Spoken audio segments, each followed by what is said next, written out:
Recorded Books presents Exhale, Hope, Healing, and a Life in Transplant by David Weill M.D., narrated by the author.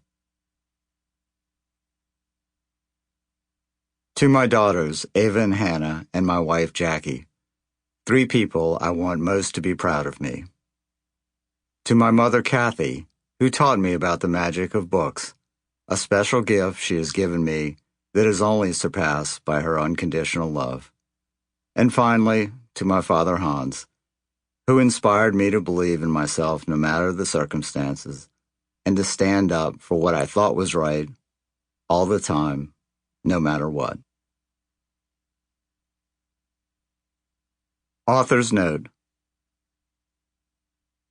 On many occasions, after seeing something at work that is inspiring or upsetting, it has occurred to me what a unique position I've been in, to be simultaneously so close to both the devastation of death and the wonder of what modern medicine can provide.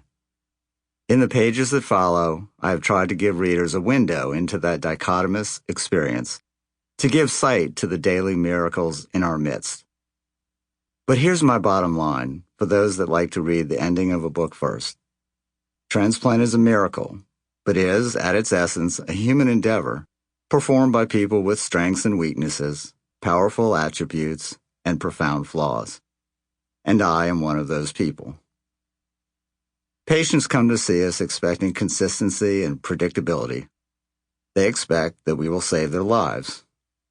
But the doctors, surgeons, and nurses doing transplant work have bad days, bad months, and unfortunately, even bad years. We have fights with our spouses that put us in surly moods and clashes with our colleagues that often have less to do with patient care than they do with power and ego. We get pissed about being cut off in traffic on the way to work, or show up exhausted after staying up all night with one of our sick children. We are just like everyone else, no better and probably no worse.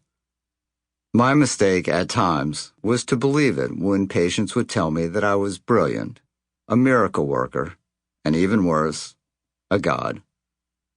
We carry around the stresses of everyday life, but also the immense burden of being responsible for saving people's lives, of being the steward of the waiting list that determines who will get the next precious organ that, often through a tragedy, becomes available. When things went well, the job didn't seem like much of a burden. In fact, it wasn't like having a real job, one where you can't wait until the weekend, or where you always feel underappreciated. Mostly, I couldn't even believe I got paid to do it. But even when the travails of everyday life interrupt our focus or dampen our moods, we remain responsible for our patients' lives. We bear this burden on good days and on bad days, sometimes elegantly, and other times, as you shall see, less so. Each successful transplant brings a wave of euphoria that surges through our bodies, uplifting our spirits and reminding us why we got into this business. But when things go badly, and things do, even in good transplant programs, it's like having a boulder strapped to our backs and being tossed into a bottomless ocean. At least that's how it was for me. On those days, they couldn't pay me enough to do it, nor did it comfort me when someone compared me to a deity. However, through it all, the magic of doing this kind of work for a living is that it means you're giving patients a second chance at life. Helping the courageous patient group I treated was a humbling privilege, and I fought hard to fulfill my duty to them. Showing up for work every day, I made a de facto vow to all my patients. I promised them air. As you read my story, you'll see that this promise wasn't always easy to honor. But doing so has been my life's work and my most important, imperfect mission. These pages primarily focus on the 10-year period during which I led the lung transplant program at Stanford University Medical Center.